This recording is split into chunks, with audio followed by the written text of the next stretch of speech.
नमस्कार, आप देख रहे हैं न्यूज़ भारत में आपके साथ शगुन। आइए देखते हैं आज के टॉप 10 समाचार। पीएम की पहली वर्चुअल रैली आज। पश्चिमी यूपी को साधने 5 जिलों 21 विधानसभाओं में चुनाव चर्चा करेंगे मोदी। आगरा से जुड़ेंगे योगी। यूपी विधानसभा चुनाव 2022 के लिए पीएम नरेंद्र मोदी आज पहली वर्चुअल रैली करेंगे। यूपी में पहले चरण के चुनावों के स्टार प्रचारकों की सूची में मोदी का नाम सबसे ऊपर है। आज सोमवार को 5 जिलों की 21 विधानसभाओं में मतदाताओं को वर्चुअली संबोधित करेंगे। वर्चुअल रैली के लिए 98 स्थानों पर 49,000 लोगों को जोड़ने का इंतजाम किया गया है। बूथों से लेकर भाजपा कार्यालयों में प्रत्याशियों ने अपने घरों पर रैली को लाइव प्रसारित करने व सुनाने की व्यवस्था की है। वर्चुअल रैली में 8,878 बूथों पर बूथ अध्यक्ष और पन्ना प्रमुख भी जुड़ेंगे। कार्यक्रम वाली विधानसभा के स्मार्टफोन धारकों को इस रैली का लिंक भेजा गया है। आगरा से सीएम योगी आदित्यनाथ व लखनऊ से उप मुख्यमंत्री दिनेश शर्मा भी रैली से जुड़ेंगे। जमीन बेचने के नाम पर 1 करोड़ की ठगी। कोर्ट के आदेश पर 12 आरोपियों के खिलाफ धोखाधड़ी का मुकदमा दर्ज हुआ। सहारनपुर के थाना मंडी की स्मार्ट कॉलोनी के मोहित बंसल के बेचने के नाम पर 1 करोड़ की ठगी हुई है। आरोप है कि आरोपियों ने पैसा लेकर बैनामा करने से इनकार कर दिया। पीड़ित ने कोर्ट के माध्यम से 12 लोगों के खिलाफ धोखाधड़ी सहित अन्य धाराओं में मुकदमा दर्ज कराया है। जमीन थाना जनकपुरी क्षेत्र का है। पीड़ित मोहित बंसल के अनुसार बलराम, विनोद, सुभाष, सराफत, मामूर सहित 12 लोगों ने उससे जमीन खरीदने के नाम पर 1 करोड़ रुपए ले लिए। आरोप है कि बलराम पक्ष से जमीन खरीदने के लिए 1.40 करोड़ रुपए में सौदा हुआ था, जिसके लिए जमीन मालिक को 1.9 करोड़ रुपए चुका दिए थे, जबकि 31 लाख रुपए की धनराशि शेष थी। इसी दौरान मोहित ने बैनामा करने की बात कही। आरोप है कि आरोपियों ने बैनामा करने से मना कर दिया। पीड़ित का कहना है कि बलराम पक्ष ने कुछ समय पहले 1 माह में जमीन का बैनामा करने की बात कही थी। इसके लिए एक रसीद भी लिखकर दी थी, लेकिन बाद में बैनामा ना कर जमीन को अपने कुछ रिश्तेदारों के नाम कर दी। आरोप है कि जब मोहित बंसल ने इसका विरोध किया तो उसके साथ मारपीट की गई। मोहित बंसल ने कोर्ट में याचिका दाखिल की है। कोर्ट ने मुकदमा दर्ज कर मामले की विवेचना करने के आदेश दिए हैं, जिसके बाद थाना जनकपुरी पुलिस ने अभियुक्त बलराम, विनोद, सुभाष, सराफत, मामूर समेत 12 अभियुक्तों के खिलाफ मुकदमा दर्ज कर लिया है। इंस्पेक्टर अविनाश गौतम का कहना है कि 12 आरोपियों के खिलाफ धोखाधड़ी और अन्य धाराओं में मुकदमा दर्ज किया गया है। मुकदमे की विवेचना की जा रही है। विवेचना में जो भी तथ्य सामने आएंगे उसके आधार पर आगे की कार्रवाई की जाएगी। साइकिल पर आए और लग्जरी कार लेकर हुए फरार। चोरों की करतूत सीसीटीवी कैमरे में कैद हुई। पुलिस जांच में जुटी। सहारनपुर के थाना जनकपुरी के देहरादून चौक पर एक मिस्त्री की दुकान के बाहर खड़ी कार चोरों ने उड़ा ली। चोर साइकिल पर आए और लग्जरी कार लेकर फरार हो गए। चोरी की घटना सीसीटीवी में कैद हो गई है। पीड़ित ने पुलिस को तहरीर दी है। पुलिस कार की बरामदगी और आरोपियों की गिरफ्तारी का प्रयास कर रही है। थाना नगर कोतवाली के मोरगंज बाजार के रजत गुप्ता ने देहरादून चौक के पास मिस्त्री को अपनी होंडा सिटी कार मरम्मत के लिए दी थी। कार की एक चाबी रजत और दूसरी मिस्त्री के पास थी। कार मिस्त्री की दुकान के बाहर खड़ी थी। रविवार की सुबह जब मिस्त्री दुकान पर पहुंचा तो कार गायब मिली। मिस्त्री घबरा गया। इसके बाद दुकान के सीसीटीवी फुटेज देखे, जिसमें सुबह 2 व्यक्ति सुबह साइकिल पर आए और कार लेकर फरार हो गए। सूचना पर पहुंची पुलिस ने भी सीसीटीवी फुटेज खंगाला। साइकिल पर आए चोरों ने कंबल ओढ़ रखा था। साइकिल से एक व्यक्ति उतरा और कार का लॉक खोलकर गाड़ी के अंदर बैठकर फरार हो गया। एसपी सिटी राजेश कुमार ने बताया कि कार की बरामदगी और आरोपियों की गिरफ्तारी के प्रयास किए जा रहे हैं। पुलिस जल्द चोरों को पकड़ लेगी। नकुड़ में दुकान में घुसा ट्रक की टक्कर से चैनल और शटर टूटा। व्यापारी ने की शिकायत। पुलिस ने कहा सीसीटीवी कैमरों की हो रही है जांच। गंगोह नगर के प्रमुख शिव चौक पर स्थित एक दुकान के चैनल व शटर को ट्रक ने शनिवार की रात में टक्कर मारकर तोड़ डाला। जानकारी जानकारी मिलने पर व्यापारी मौके पर इकट्ठा हो गए। गंगो उद्योग एवं व्यापार प्रतिनिधि मंडल अध्यक्ष मोल्लर मलगर्ग की नगर के प्रमुख चौराहे शिव चौक पर चीनी, तेल व घी की दुकान है। शनिवार की रात किसी समय किसी ट्रक चालक ने दुकान का शटर व चैनल में टक्कर मारकर उसे तोड़ दिया। इससे दुकान किसी दुर्भावना से अधिक व मानसिक नुकसान पहुंचाने की आशंका के रूप में देखा जा रहा है। व्यापारी नेता के पुत्र विकास गर्ग ने कोतवाली में तहरीर देकर ट्रक चालक के खिलाफ मुकदमा दर्ज कर कानूनी कार्रवाई की मांग की है। व्यापारी नेता की दुकान का शटर तोड़े जाने के प्रयास की खबर लगते ही बड़ी संख्या में लोग पहुंच गए। मौके पर पहुंची पुलिस ने आसपास लगे सीसीटीवी कैमरों को खंगालने के साथ ही ट्रक की तलाश शुरू कर दी है। कोतवाली प्रभारी परविंदर सिंह का कहना है कि पुलिस तहरीर के आधार पर ट्रक की तलाश में टीम बना दी है और नगर के आसपास के लगे सीसीटीवी कैमरों की जांच की जा रही है। जल्द ही घटना का खुलासा कर दिया जाएगा। देवबंद में फरार आरोपी गिरफ्तार। शौचालय जाने के बहाने पुलिस कस्टडी से हो गया था फरार।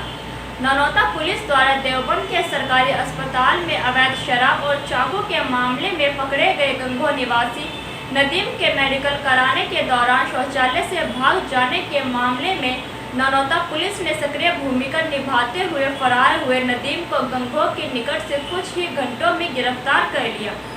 विविध है कि ननौता पुलिस रविवार को गंगो निवासी अभियुक्त नदीम को देवबंद में मेडिकल चेकअप के लिए लेकर आई थी और इसके बाद उसे जेल लेकर जाना था, लेकिन नदीम ने शौचालय जाने का बहाना बनाया और उसके बाद शौचालय चला गया।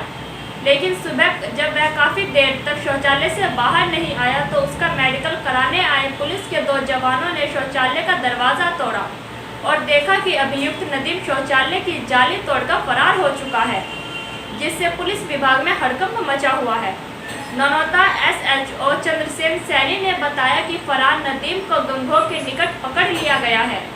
उन्होंने बताया कि नदीम शातिर किस्म का अपराधी है। उस पर विभिन्न धाराओं में गंगो कोतवाली में 8 और ननौता थाना में 1 मुकदमा दर्ज है। कल बजट में GST को लेकर बड़ी घोषणा हो सकती है। वित्त मंत्री निर्मला सीतारमण। आज से संसद का बजट सत्र शुरू हो गया है। आज राष्ट्रपति के अभिभाषण के बाद कल यानी 1 फरवरी 2022 को केंद्रीय वित्त मंत्री निर्मला सीतारमण संसद में केंद्रीय बजट पेश करेगी। कहा जा रहा है कि इस बार के बजट में केंद्रीय वित्त मंत्री निर्मला सीतारमण GST को लेकर एक बड़ा ऐलान कर सकती है, जिसमें GST ट्रिब्यूनल बनाने का प्रस्ताव शामिल है। वस्तु और सेवा कर अपीलीय न्यायाधीशकरण GST के निर्माण में अप्रत्यक्ष कर मुकदमों के शीघ्र समाधान हो सकेगा, क्योंकि मौजूदा वक्त में GST का कोई अलग ट्रिब्यूनल न होने के कारण करदाताओं को उच्च न्यायालय में याचिका दाखिल करने के लिए मजबूर होना पड़ता है, जो कि महंगा और काफ़ी वक्त लेने वाला होता है। सूत्रों के अनुसार केंद्रीय बजट 2022 में सरकार का ध्यान अनुपालन बोझ को कम करने, मुकदमेबाजी जल्द हल करने और व्यापारियों के जीवन को आसान बनाने पर केंद्रित रहेगा।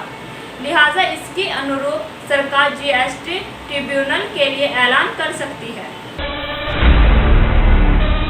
उत्तर कोरिया ने 1 महीने में 7वीं बार किया मिसाइल टेस्ट, थर्राया जापान। उत्तर कोरिया के तानाशाह किम जोंग उन पर लगातार मिसाइल परीक्षणों से दुनिया को चौंका रहे हैं। कोरिया ने रविवार को फिर से अज्ञात हथियार का प्रक्षेपण किया गया है। दक्षिण कोरिया की सेना ने इसकी पुष्टि की है।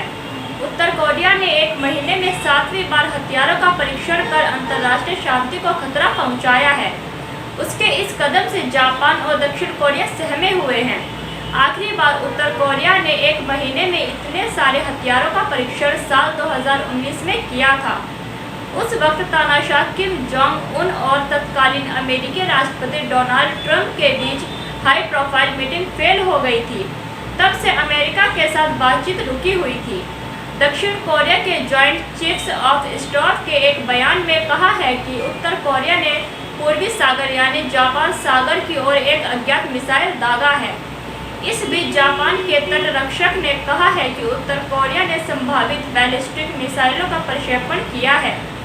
उत्तर कोरिया ऐसे समय में लगातार मिसाइल टेस्ट करता जा रहा है, जब देश खराब आर्थिक स्थिति का सामना कर रहा है उत्तर कोरिया ने पिछले हफ्ते ही अमेरिका को जद में लेने वाले परमाणु विस्फोटकों और लंबी दूरी की मिसाइलों के परीक्षण को फिर से शुरू करने की परोक्ष धमकी दी थी। कनाडा ने सरकार के खिलाफ सड़कों पर उतरे 50,000 से ज्यादा लोग। पीएम ट्रूडो हुए अंडरग्राउंड। कनाडा की राजधानी ओटावा में शनिवार को 50,000 से ज्यादा लोगों ने कोविड वैक्सीन को अनिवार्य बनाने और कोविड-19 पाबंदियों के खिलाफ विरोध प्रदर्शन किया। इस दौरान कुछ प्रदर्शनकारियों ने कोविड प्रतिबंधों की तुलना फांसीवाद से की। प्रदर्शनकारियों ने कनाडा के झंडे के साथ नाजी प्रतीक दिखाए और नारेबाजी भी की। सुरक्षा के लिहाज से प्रधानमंत्री जस्टिन ट्रूडो को अपने परिवार के साथ ओटावा हाउस छोड़ना पड़ा। वो किसी अज्ञात स्थान पर चले गए हैं। मॉन्ट्रियल के आए डेविड सैंटोस ने कहा कि उसे लगता है कि टीकाकरण अनिवार्य करना स्वास्थ्य से संबंधित नहीं है, बल्कि यह सरकार द्वारा चीजों को नियंत्रित करने का एक पैंतरा है। विरोध प्रदर्शन के आयोजकों ने सभी कोविड-19 पाबंदियों और टीकाकरण को अनिवार्य बनाने के फैसले को वापस लेने और प्रधानमंत्री ट्रूडो के इस्तीफे की मांग की है। विरोध प्रदर्शन करने वालों में से ज्यादातर ट्रक ड्राइवर हैं, जिनके लिए वैक्सीन लगाना अनिवार्य किया गया है। सुरक्षा को ध्यान में रखते हुए प्रधानमंत्री ट्रूडो और उनके परिवार को उनके ओटावा स्थित घर से किसी सीक्रेट स्थान पर ले जाया गया है। केमिकल फैक्ट्री धधकी। एक ही परिवार के 3 मासूमों समेत 4 लोग जिंदा जले, आपस में चिपक गए थे शव। जयपुर के जमारवाड़ागढ़ थाना इलाके के चल रही मेडिकल फैक्ट्री में आग लगने से एक ही परिवार के 3 मासूम समेत 4 लोग जिंदा जल गए, वहीं 3 लोग गंभीर रूप से झुलस गए हैं। दर्दनाक हादसे के बाद गांव में मातम पसर गया। आग की भयावहता इतनी थी कि उसकी लपटें दूर दूर तक दिखने से आसपास के गांव के लोग भी वहां पहुंच गए। सूचना मिलने पर मौके पर पहुंची पुलिस और दमकल में काफी मशक्कत के बाद आग पर काबू पाया। एक ही परिवार के 4 लोगों की मौत के बाद गांव में शाम को चूल्हे तक नहीं जले। यह फैक्ट्री अवैध बताई जा रही है। रेस्क्यू टीम को मौके पर 3 शव आपस में चिपके हुए मिले। जानकारी के अनुसार आगजनी की यह घटना रविवार को धुलाराबजी गांव स्थित जोगिया कोठीवली ठाडी के पास खेत में संचालित हो रही केमिकल फैक्ट्री की है। इसमें कुछ लोग परिवार के साथ काम करते हैं और वहीं रहते हैं। रविवार सुबह करीब 9:30 बजे फैक्ट्री में अचानक आग लग गई। देखते ही देखते आग ने विकराल रूप ले लिया और आग की लपटों ने पूरी फैक्ट्री को अपनी चपेट में ले लिया। करीब 2 घंटे तक फैक्ट्री में रखे केमिकल के ड्रम फटते रहने से आसमान में आग के गोले उठते रहे। इस बार खास हो सकता है रेल बजट। संसद में मंगलवार को पेश होने वाले आम बजट में लोगों की निगाह रेल बजट पर होगी। इस बार रेल के बजट में कई नई शुरुआत होने की उम्मीद की जा रही है। रेलवे की प्राथमिकता भले ही सुरक्षा को लेकर बनी रहेगी, लेकिन इस बजट में कई और चीजों को लेकर रेलवे में नई शुरुआत हो सकती है। सूत्रों की माने तो इस बार के रेल बजट में कुछ प्रमुख क्षेत्रों पर अधिक जोर दिया जाएगा। आइए जानते हैं इनके बारे में। पहला, 300 वंदे भारत ट्रेनों के निर्माण का ऐलान। प्रधानमंत्री ने पिछले साल के स्वतंत्रता दिवस के भाषण में भारत में 75 शहरों को जोड़ने के लिए नए वंदे भारत ट्रेन चालनों का ऐलान किया था। यह भारत की आज़ादी के अमृत महोत्सव के मौके पर किया जा रहा है। इसे अब बढ़ाकर और शहरों को वंदे भारत को जोड़ा जाएगा, यानी शताब्दी के अलावा कई अहम रूट्स पर इंटरसिटी ट्रेनों की तरह वंदे मातरम ट्रेनों की शुरुआत की जाएगी। दूसरा, आने वाले बजट वर्ष में LHB कोच वाली 100 ट्रेनों के निर्माण का लक्ष्य रखा जा सकता है। ये जर्मन डिज़ाइन के कोच होते हैं और मौजूदा समय में भारत में बड़े पैमाने पर पुराने कोच के ट्रेनों को हटाकर LHB कोच के ट्रेन लाए जा रहे हैं। तीसरा, इस बजट में भारत में एल्यूमीनियम कोच की मेल एक्सप्रेस ट्रेनों के निर्माण का ऐलान भी इस बजट में संभव है। हालांकि इस तरह के ट्रेन की कीमत LHB के मुकाबले करीब 2.5 गुना ज़्यादा हो सकती है, लेकिन इस पर कम ऊर्जा की खपत होगी। ऐसी ट्रेनें हल्की भी होती हैं और 150 किलोमीटर की रफ्तार से चलाना ज़्यादा आसान होगा। इन ट्रेनों के इंजन नहीं होता और ये वंदे भारत की तरफ सेल्फ प्रोपल्शन से चलती हैं। साथ ही टिल्टिंग टेक्नोलॉजी की वजह से घुमावदार रास्तों पर इसकी रफ्तार कम करने की ज़रूरत नहीं होती। चौथा, आम बजट में MEMU main line electric multiple unit की जगह ऐसी ट्रेनों के निर्माण का भी ऐलान हो सकता है। चलने के दौरान ऐसी ट्रेनों के दरवाजे बंद होते हैं और इसलिए इन्हें सुरक्षित माना जाता है। ऐसी ही ब्रेकिंग न्यूज़ देखने के लिए बने रहिए एम न्यूज़ भारत के साथ।